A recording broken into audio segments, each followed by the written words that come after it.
Hello, and welcome to the 9 to 5 Wellness Podcast. Today, we are going to talk about a topic that has been kind of on top of my mind. And it's interesting that a couple of weeks back, I was at an expo at the Pyramid Club in Philadelphia, and I met this wonderful guest of ours who's going to talk about that topic. So, without further ado, I'm going to actually tell you what the topic is. So we're going to explore the most powerful nutrient you consume, your own thoughts. How many times in a day do you think about other people, other things happening in your life, right? And every moment, your mind is mixing a chemical cocktail based on your thoughts, which impacts your words coming out of your mouth, which impacts your actions that you take during the day and, further beyond, and your perspective on things. Isn't that amazing? Right? And I know that, to some extent, we all know about this. Like, we are aware of this fact, but we probably don't know how much it impacts our lives. So that's why I wanted to really talk about it. And that's why the title of this podcast is The Ultimate Mind Diet. So I'm not going to be talking about it because I honestly am a learner just like you are. But today we have the pleasure of having a wonderful, wonderful guest with us to talk about this topic because she specializes in it. Our guest is Catherine Chadwick. She is a registered nurse and wellness strategist who works at the intersection of nervous system health, mindset, and sustainable work performance. As the creator of the Sunshine Quotient, she partners with individuals and organizations to move beyond burnout prevention and into intentional, human-centered wellness design. Welcome to the podcast, Catherine. Thank you so much for having me today, Aisha. And it was a very fun meeting at the Pyramid Club, wasn't it? It was. I always say, people who come in your sphere, there's a reason why universe sends people our way. And as soon as we started chatting, I'm like, oh my gosh, I want to talk to Catherine more. And for me, podcasting is the best way to learn about what people specialize in. And I get to learn, my guests get to learn, and my listeners get to learn a lot. So I'm so excited about our interview today. Well, thank you. And thank you for this opportunity to have this conversation with you. What's so fascinating for all of us is I believe that our process, each one of us has a process as we go through this journey. Our process is our curriculum.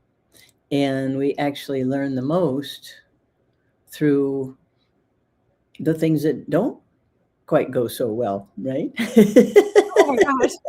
You just kind of put one of my thoughts into words today. Like, seriously, Okay, when I woke up, because I had a little obstacle with one of the projects I'm working on yesterday, last night. And you know how your brain kind of ruminates on things which happened right before you went to bed.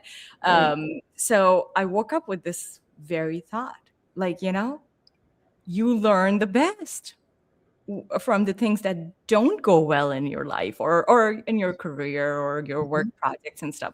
So that's what I was doing. I was like, okay, let's just put it away. It's perfectly fine. That was a good lesson for me. And then, how to move forward and beyond. So it's such a pleasure to have you with us today. And I really want to dive into your journey first. So tell us about your journey to transformation coaching. What inspired you to move from your career as a registered nurse to coaching? Well, it's interesting because I have been in and out of clinical work over the years, and I like going back to it because I always learn something, right? Absolutely. And it's good to be out there in the mix. And what's, I think, not unique to me, but what part of my process was right out of college, I started working ICU at a small hospital. And by the time I was 23, I was the charge nurse of that small ICU. And by the time I was 25, I was in a hip to breast back brace after a major lumbar repair. And it's what I refer to as the lumbar crumble. And so, I love yeah, that. I know L4 had shattered. It was all in pieces. I had a beautiful repair at the Mayo Clinic after spending about a year walking with a walker because I couldn't use my left leg really. And it was quite a process. So I'm back in Florida. I'm sleeping on a friend's couch because I haven't been able to work. I have a little suitcase with some clothing, 2 back braces, and a really fabulous teal colored bikini. And I'm about 30 pounds lighter than you see me now. And I go to the beach every day in that bikini and that back brace, and I don't care a bit what I look like because, and I was a bit disconnected from myself, but not so disconnected that I didn't realize that something was way off. And Yeah. so, right. And so I just kept walking and walking and walking. And one day it was almost like a miracle, right? We were talking about people come into your sphere. Dr. Wayne Dyer came into mine and with his book, right? And I started learning about body, mind, energy. And I'm like, oh my gosh, how can I be 25 years old and just learning about this now? That I've been through all this training, in nursing, 4 years in nursing school, life experiences. And I'm like, well, all right, universal laws and energy principles are really the rules of the game. And I started studying everything that I could get my hands on that. And so I've been studying aspects of body, mind, energy, body, mind, spirit from different perspectives since my 20s. And what's fascinating is I don't know it all, right? What, Catherine? I thought you do. Nobody ever does, right? However, and life is a lot of hills and valleys, right? And so we have a lot of experiences, and wisdom comes at a price. And Absolutely. yes, it does. And because obviously we all have things that we wish we could go back and make a different decision about. It doesn't work that way. So Yeah. what I really love about all of this is when you think about, and what will lead up into the energetic values of the words and the emotions and the actions and the chemical cocktail reactions, right? Yeah. And a little side tip here: when you catch yourself saying something over and over, like I think I've said right about 5 times so far, Yeah. and so when you catch I do yourself, too. So I think right is one of my go-to filler words too. So yeah, isn't I'm not that so surprised. funny? Yeah. Mhm. When you catch yourself doing it, imagine putting a little pebble or a marble in the jar, and then look at the jar at the end of the day and see how many are in there, and that will help you create a different habit. Oh my goodness, that's such a great tip. That's such a great tip. Catherine, you're right on. Um, universe has a way of pointing us in the right direction. And as much as we want like an uphill life throughout our lifetimes, that's not the case. So it's always going to be a zigzag. It's always going to be the highs and lows or the hills and valleys, right? We will have to go through those in order to get to our destination. I'm a long distance runner and I'm also a cyclist. Not such a good cyclist though, but as a long distance runner, like the races which are totally like flat road, although they seem easy, they're not fun to be on though. You know what I mean? Like they're super easy. Like I know I'm gonna get a PR, it's gonna be easy, I'm gonna go fast, whatnot. But I don't think so fast is always fun. So I just wanted to underscore that. And I wanna dive into something you just said that, oh, okay, so there's a chemical cocktail and our thoughts and words are creating these changes within our physiology. And as an exercise physiologist, I always am interested in talking about that. So, how do our thoughts and words directly alter our body chemistry? We're all part of what I often refer to as the universal soup. We're all part of the universal energy. When you think about it, you don't breathe yourself on your own. You don't make your heart beat on your own. And everything has an energetic value. Everything is vibrating. And the chair that we're sitting on is vibrating. We're vibrating constantly. And every thought and every emotion, every action has an energetic value to it. And every one of those influences the chemical reaction, the biological reaction, the chemical reaction in the body.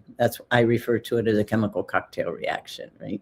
And so it is interesting to know that so many of the repetitive thoughts, when we get into that negative loop, that rumination, that and if we're running on stress hormones for any great length of time, any extended period of time, we're not designed to function well that way, and the body cannot really function as it's designed to. And that's when things start to break down. And when you think also that the heart-brain coherence is a real thing. We're electromagnetic beings, and the thoughts have a negative charge, and the heart has a positive charge. That, heart meaning emotion, right? And it is interesting to learn yourself energetically, because we are electromagnetic and we are broadcasting constantly. What do you want to be broadcasting? Because what you're broadcasting is also broadcasting internally. The research shows that the average lifespan of an emotion is typically less than 90 seconds and only up to about 2 minutes. And we can learn an awful lot in those 2 minutes or under 90 seconds. Emotions are signals. Many of us have been programmed at a very young age to, there's no reason to cry about that. You shouldn't get that angry. Many of us have been pushing emotions down for a very long time. And when you look at the statistics, it's heartbreaking, because it shows that approximately 95% of human health conditions and illnesses are lifestyle induced. And we have much more control over how our body functions than we've been programmed or led to believe, most of us. Yeah. And the other heartbreaking statistic is that in the US alone, there are over 25 million people that have an autoimmune diagnosis, and about 80% of them are women. And as Dr. Gabor Mate says, and I love his work, he said, this is a cultural issue. And I say, if it's a cultural issue, let's start talking about this more.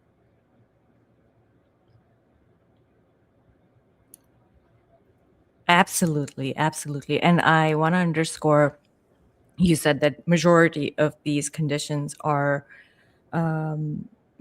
in female patients or women, because we are more connected to our emotional being, right?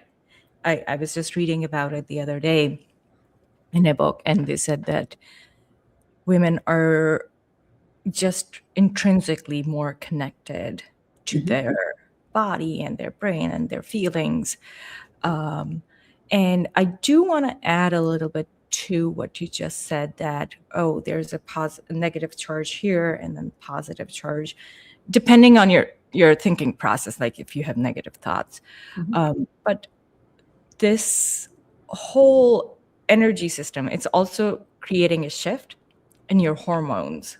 And one of the shifts is what literature suggests and research shows us, is that stress hormone cortisol, it's triggered, like the release of it is triggered in our bodies when we have this negative charge here, positive in your heart and emotions. But we can switch it to feel good neurotransmitters like serotonin, dopamine, oxytocin, by just changing our thoughts. So I want to talk a little bit more about that, because cortisol is responsible for inducing this fight or flight response, and you just touched upon this, Mhm. that then we are really reactive. We are in a high, um, what should I say, in a more of a protective mode, I like to call it, right? Because we are trying to protect ourselves. We are in this survival mode, as they say. Right. So, you know, why is that happening with those negative thoughts? Well, let's go back a little bit to the negative thoughts and the positive, right? The Emotions, yeah.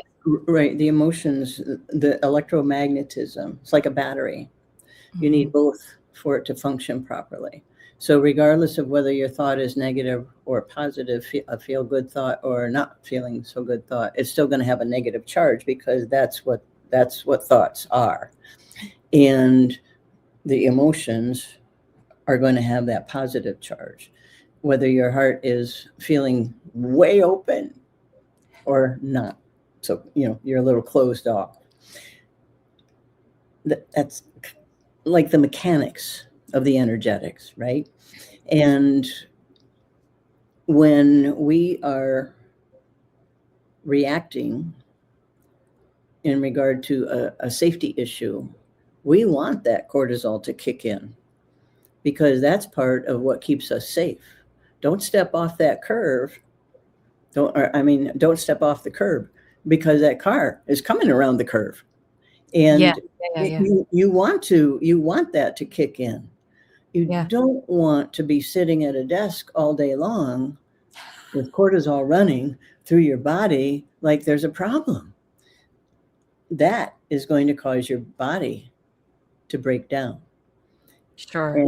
Right. And so your nervous system is an essential self-regulator to get to know. And I like to teach people about the vagus nerve from the very beginning.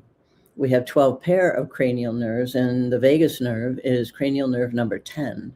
And if you look at a picture of it, it's very long. They call it the wandering nerve. It's connected to almost every organ in your body. When you take in that deep breath and engage the vagus nerve, that also engages the calming side of your nervous system, the parasympathetic side. You can lower your heart rate. You can lower your blood pressure. You just know, you bring yourself back to you. It's a beautiful mindfulness tool. And I always teach people the sunshine breathing with the sunshine quotient. That's a term that refers to lighting gradients in photography and radiology. And I have applied it to people because we are these beautiful light beings. We are these wonderful, fabulous electromagnetic beings. And you can start to learn yourself energetically that way. I use it as a teaching tool to encourage people to practice mindfulness more, to become more in the present moment. The only power we really have is in the present moment. And our lives go from moment to moment to moment. And it's good to visualize and imagine. Nothing happens without the imagination. Though, and it's good to reflect on the past and learn from that. Though if you spend too much time in either one of those places, you're missing your life of what's happening right now. That is so wonderful. That is very insightful, which is true, right? We do say, like, hey, live in the present, see what's happening right now around you. But we kind of can't exist without that reflection of the past and then also aspiring for the future, right? Yeah. So all of that has to exist together. And how can we bring that um, Mhm. uh, to be in sync with each other, and also, like, so that we are enjoying the present moment, we are also uh, understanding what's going on in the present moment, but also able to bring along the lessons we learned in the past, and applying those to future. So I want to say something, though, which I want to highlight something you just said. I want to go back to the vagus nerve. Mhm. Yes, absolutely. vagus nerve runs through every organ system. It has the most micro nerve endings under the diaphragm. So that's why when we do the breathing practice or deep breathing practice, the vagus nerve gets activated and it puts us into this parasympathetic system versus the sympathetic system, which is the fight and flight response. So that's when you are kind of like protecting yourself versus when you're feeling safe, right? So I do a diaphragmatic or deep breathing practice in my workshops as well, and I teach that. So I was like, I have to tell you that we have a parallel in our teaching system. So We have that so many parallels. I was looking at your book, and I haven't read it all yet. I haven't had time since we met. However, it's very interesting because we both teach alignment from different perspectives. absolutely, yes. Yes, absolutely. Let's talk about alignment. I talk about posture a lot with people because, as you just mentioned, you don't want to be sitting at your desk all day and letting that fight and flight response or the high cortisol run through your body all day long. That is one of the reasons why we are seeing this hunch over posture. We are trying to make ourselves smaller to the world. Mhm. Unconsciously, whenever I talk to my patients or whenever I'm at a workshop presenting and I'm talking to the participants, nobody's intentionally doing it. But then when I point it out, they're like, oh my gosh, like, yes, that this is how I'm sitting right now. I bet this is how I sit all day long. Why couldn't I add this up and on my own? Because it's not in your awareness. So I want to bring this to our listeners' awareness. Mhm.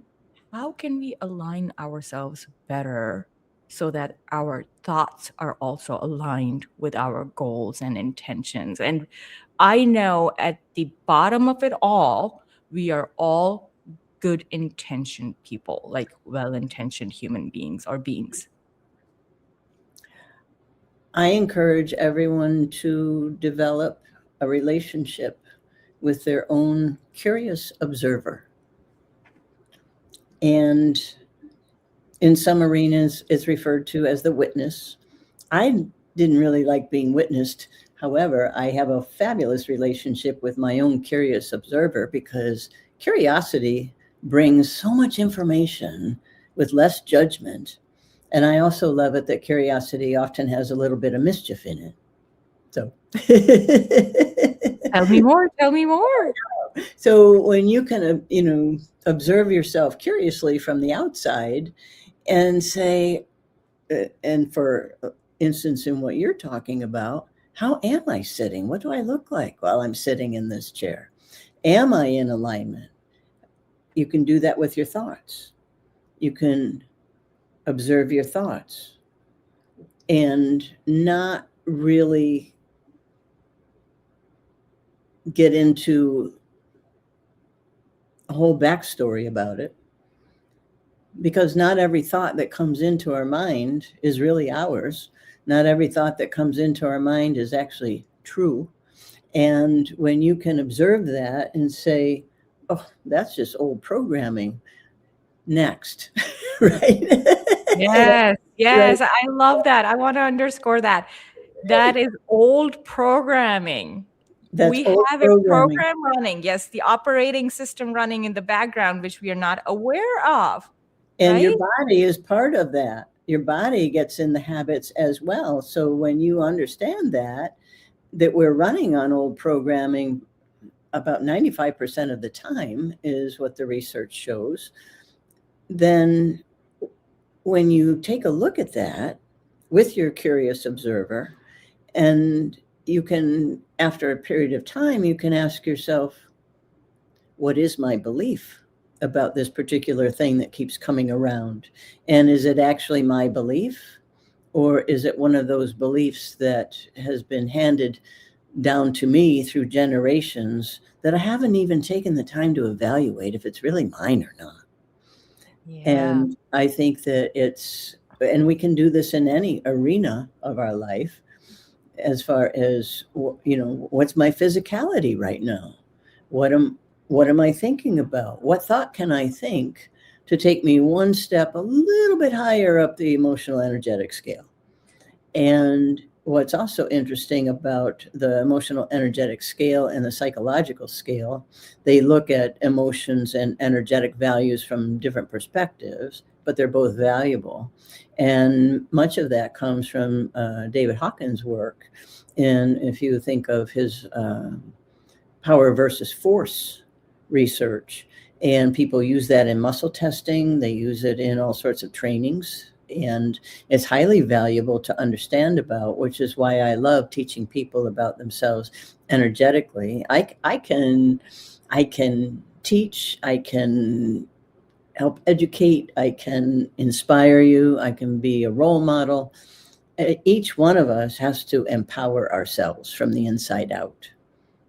Absolutely. Absolutely. Each one of us has the ability to and has to empower ourselves from within. Yes, Mhm. yes, yes, yes. Mhm. Yeah. I want to touch upon another one of your work that you actually brought to my attention, and which I thought was fascinating, which is the epigenetics and cellular changes. Mhm. So our thoughts can act as signals to ourselves. So Oh, no. what's going on in there? Tell us more. Well, when you think about going back to what we were talking about earlier, that every thought, emotion, and action has that energetic value and influences the chemical cocktail reaction in the body, that is what is dictating our health. And that is also influencing our genetic makeup. And when we take the time to evaluate our environment and how we are interacting with it, and also understand that how we're reacting to it or responding to it is influencing our level of health, it's easy to see that we can change our biological makeup. You can change your biology. You change your, hormonal reactions by how you interact with your environment. And I think that much of that has been addressed in some places, Yeah. though another heartbreaking statistic. The latest study I read on Alzheimer's was it's only less than 2% of the people that have an Alzheimer's diagnosis are actually genetically predisposed. And they're finding that environment is a high influencer of someone developing that diagnosis. Absolutely, especially stress in your life, like which can be environmental, like the relationships you have, or Mhm. even relationship with your work. And yeah, I mean, this is a workplace podcast, so I have to bring it up. Like, Of a course. lot of times that adds a lot of stress to us. Mhm. And yes, I read that study too, that multiple studies actually have been, because we are so interested in finding out why our brain changes and now why we start losing memory and all. So Alzheimer's is less dependent on your genes that you inherited, and the changes to the genes that you make in your life, right? That's what we Well, are no talking question. about, because our thoughts, and which stress also creates more negative thoughts, which we kind of don't Mhm. want. They are creating these neural pathways which shape the future emotional responses that we have, right? Mhm. And not just those for us, but I mean, if you're in of reproductive age, that's going to impact future generations too. Mhm. Oh, no question. No question. And what's fascinating also is, I think, getting back to just touch on the Alzheimer's a bit, when people do get a bit older, sometimes they run out of purpose. Yeah. And when we don't have a mission, when we don't have a purpose, we have a tendency to wander. And wandering is great for a few days if you're on vacation or something, though, if you're right, to take a break. And Yeah. though, if you're just wandering and kind of I mean, I noticed that when I was in Florida, and I made the decision at that time that I was never going to retire, because the trend at that time was people would retire, they get the gold watch, they sell the house, they move to Florida. Yeah.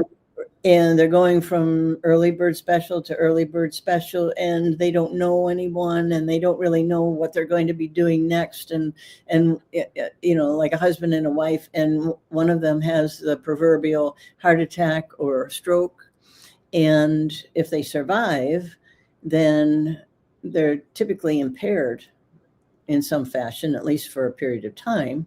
And then the spouse is a widow, a widower, or a caretaker. And it didn't take long to find out, to see the pattern. Within a few months, the widow, the widower, or the caretaker is back in with their own catastrophe. And I thought, oh my word, if this is what retirement looks like, I'm never going to do that. Good for you, Catherine. Good for you. That's awesome. I'm 70 years old and I feel like I'm just getting started again. Oh my gosh. You look wonderful. I would have never guessed that. And Catherine, I want to underscore what you just said. We are starting all over again at every point in our life. I Right. Sometimes I would meet up with my patients or clients, or just in general having a conversation. I think I was having it earlier this week in New York. I was there for a work event, and somebody said something similar to me. Oh my gosh, I'm 55. I can't do this or whatnot. And I'm like, but we start fresh every day. I mean, if you think about it, right? It's a new start. Yes. So maybe just switching that mindset is going to also empower people, right? No question. The other thing that's to keep in mind too is when you mentioned the neural pathways. When we create new habits, we're creating a new neural pathway. When you think about going to the grocery store, the same route every day or every week, or how often you go, and when you think about going that same route, and if you get up, we all live in a 360, right? When you get up and turn around and look from a different perspective, look at things from a different angle, you go, wow, I never knew that was over there. All the things that we're missing out on. And it's not that you want to go from shiny object to shiny object to shiny object. However, it is good to have some variety in our environment. Yes. And when we're getting back to the alignment of people sitting at their desk and being set up properly to begin with, but get up and move. Enroll those pattern interrupts to change your thought process when you find yourself in a loop. And there's so many things that we can do to help program ourselves in a positive direction. And it's not necessarily a guarantee, it's a win. However, it's much closer to a win than if you never gave it a shot at all.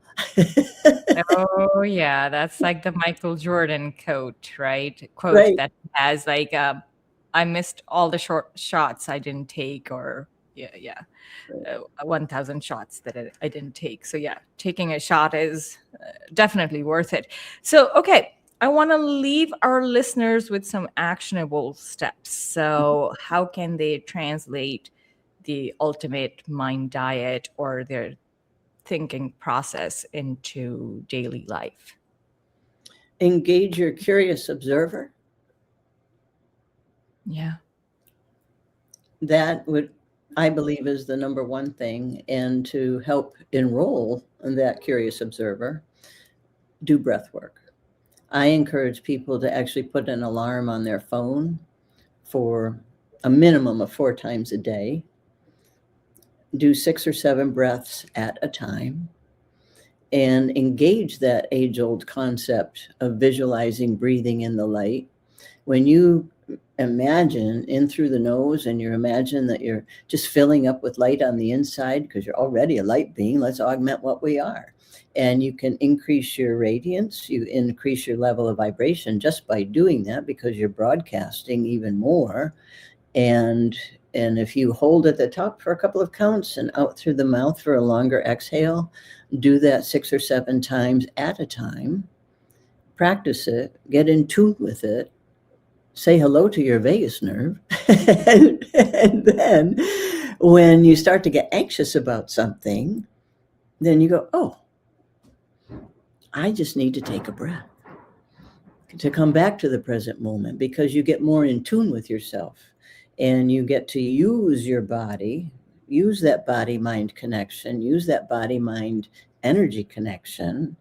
And over a period of time, you become more regulated in your nervous system. You get more observant about your thoughts, what you can learn from those signals. You become calmer. You become more, you become steadier. You become more of a participant and more an engaged experience is what you get as a result of that. And I think that that is a huge win. Yes, it's a big one. It's a big one. It's a it sounds so simple, and I want to say that your breathing is such an important tool at your dispense. We just don't end up using it to our advantage, but we can. I mean, it takes only 5 minutes. Most of the smartwatches have breathing apps now, which time your breath to that 6 second inhale, 6 second exhale. So that's also a tool available to most of us if you want to use that. But I love the actionable step that you gave us, that it's bringing awareness to your thinking process, using breathing as a tool to accomplish that goal. That is so good. Thank you. Thank you. So, where can our listeners and viewers find you? Because I'm sure everybody's like, oh my gosh, this was so good. You shared so many golden nuggets with us. Where can they find you? I'm on LinkedIn. I'm on most social media. I'm not on Twitter. And my website is theartofselfcraftsmanship.org. And there you can find a calendar link. You can read a little bit more about the sunshine quotient and your curious observer. All sorts of little tidbits are there. Very nice. I'll have all the links linked in our show notes for this podcast episode when it goes live on my 9 to 5 Wellness podcast. And thank you. Thank you so much for being with us today and sharing all your wisdom. Thank you. Yeah, it's a pleasure to be here with you, Aisha. I look forward to more conversation with you.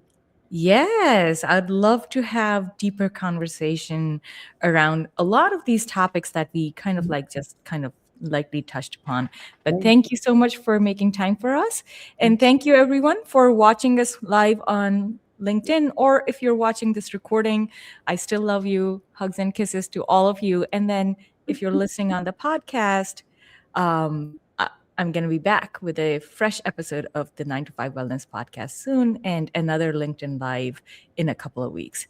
So stay tuned. Bye, guys. Bye for now. Thank you.